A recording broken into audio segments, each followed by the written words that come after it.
Hostel की पुरानी इमारत में तीसरी मंजिल के आखिरी कोने में वो कमरा था।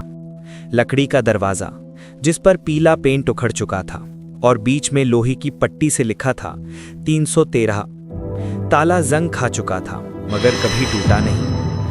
हॉस्टल के सबसे पुराने वार्डन अंकल रामस्वरूप कहते थे, उस कमरे में कोई नहीं रहता, ना रहने दो। मैं पहली बार 2018 में वहां आया था।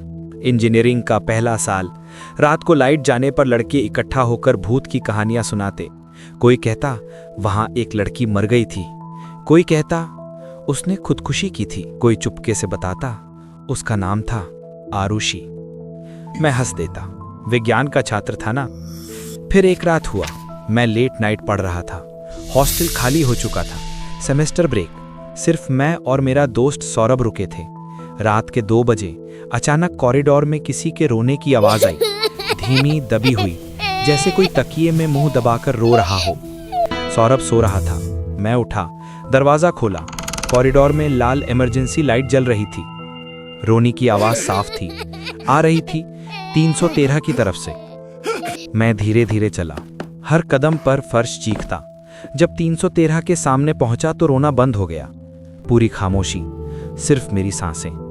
मैंने दरवाजे पर कान लगाया। अंदर से किसी ने धीरे से कहा, भैया।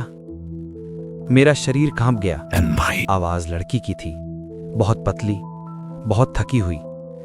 भैया, दरवाजा खोल दो ना, मुझे बहुत डर लग रहा है। मैं पीछे हटा, दौड़कर अपने कमरे में आया, सौरभ को जगाया। उसने कहा, पागल हो गया है, वो कमरा 15 साल से बंद है। फिर भी मेरी हालत देखकर वो मेरे साथ चला। हम दोनों 313 के सामने खड़े थे। अब कोई आवाज नहीं थी। सौरभ ने ताला छुआ, ठंडा था, बहुत ठंडा। उसने हल्के से धक्का मारा, दरवाजा हिला नहीं।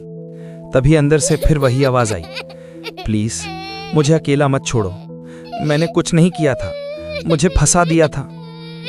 सौरभ का चेहरा सफेद। हम भागे। अगले दिन मैंने वार्डन अंकल से पूछा, वो चुप रहे। फिर धीरे से बोले, आरुषि, 2009 की बात है, 3rd ईयर की लड़की, बहुत होशियार, बहुत खूबसूरत। उसके बॉयफ्रेंड ने धोखा दिया। सबने मिलकर उसकी इज्जत पर कीचड़ उछाला। कॉलेज में अफवाह उड़ा दी कि वो गलत चरित्र की है। वो बर्दाश्त नहीं कर पाई। एक रात उसने कमरे में फांसी लगा ली। अंकल की आंखें भर आईं। लड़के ने खुदकुशी का नोट लिखवाया था कि मैंने बहुत गलतियां की, मगर सच सब जानते थे। फिर भी किसी ने आवाज नहीं उठाई। हॉस्टल वालों ने कमरा सील कर दिया ताकि कोई बात न फैले। मैं चुप रहा। उस रात में फिर गया, अकेले 313 के सामने खड़ा हुआ। इस बार रोना नहीं था, सिर्फ एक सिसकी। मैंने दरवाजे से मुंह सटाकर कहा, आरुषि, मैं मानता हूं तुमने कुछ गलत नहीं किया था, तुम्हें अकेला छोड़ दिया था सबने, मुझे माफ कर दो। अंदर से कोई जवाब नहीं आया। फिर बहुत धीरे से ताले में चाबी घूमने की आवाज आई, मगर ताला नहीं खुला, बस एक बार खटकी, जैसे कोई अंदर से खोलने की कोशिश कर रहा हो मगर बाहर से बंद हो, हमेशा के लिए। उस रात के बाद मैंने कभी वो आवाज नहीं सुनी। कमरा नंबर 313 आज भी बंद है।